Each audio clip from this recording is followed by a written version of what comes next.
did your webinar program get going? When the pandemic came in, it was in April of that year, we were going to do a Learn a Turkey Hunt program through James and Craig Kiger, our shooting sports and R3 coordinators. We just decided we couldn't do it in person, so we're going to try to do it online.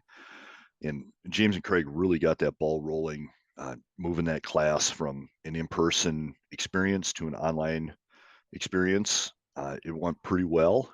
Later that year in the fall, we do a Learn to Hunt program, and we moved that whole series, 11 classes we did, all virtually online, just to try to get people, everybody's going outside. That's the one thing you could do during the pandemic, right? So we had a lot of interest of people that wanted to learn a little bit more. And through that experience, we kind of developed this, maybe we're onto something here. Let's start a weekly webinar where we can just introduce people to something to do outside in Minnesota that weekend. What kind of numbers have you seen on these? And what have kind of tended to be your most popular topics? It really started heavily on the hunting and fishing stuff were kind of our most attended. We'd have 50, 100 people that showed up for a live webinar.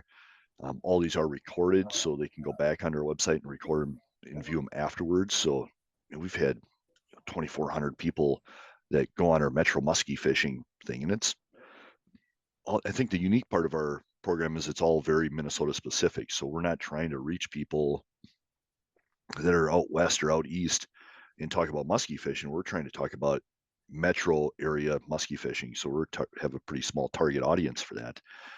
But our numbers have been steadily increasing. I think this coming webinar, we have one on fire building, which is probably our most popular one this winter. So, that audience is changing a little bit too. It's kind of nice to see. So the ones for this week I saw were dog sledding mm-hmm. and mussels, which would indicate to me that maybe the definition of Minnesota's outdoorsmen and outdoors women is changing and evolving a little bit. Some of the topics that I wouldn't think would be a real hit, we did one on camp planning and cooking that I wouldn't think would be a huge hit. And we had, 180 people that tuned in live on their lunch hour to do that. And I don't know how many hundreds have viewed that now. So that was a nice surprise. Same with our wildlife photography one, the fire building one I was talking about, also becoming more popular. And they're not necessarily the hunter and angler that we're targeting, but it's just the outdoorsman that wants to learn a little bit more about, I might want to go camping or visit a state park and get some tips and tricks on planning food or how to start a fire that doesn't involve charcoal and lighter fluid. I do a lot of DNR stories. I like the outdoors a lot. I tended to find that DNR folk tend to be a little bit quiet. They like being outside, maybe don't like being on camera, blah, blah, blah. I know it's a generalization, but have you found any kind of superstar presenters that you did not think would be good at this, but are like total rock stars? We're an agency of a lot of people, and there's a lot of scientists and people that like the research part and not the public eye part. Right. So, but they're not the ones that are knocking on our door saying, hey, we want to share a story about this. But I think the ones that are passionate about their work and passionate about sharing that with others are the ones that are stepping up and saying, hey, I got this.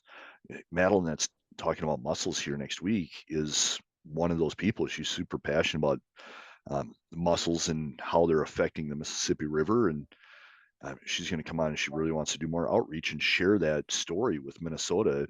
What do you think the future is for this program? Will it continue to grow? I don't see it going away anytime soon. So I think the feedback I get from the public, it's out there at the state fair and people are walking up, oh, you're the guy that does some of those webinars and this is great. So the feedback we've gotten is phenomenal. People really seem to enjoy it. So I don't see it going anywhere. I hope we can keep sharing our story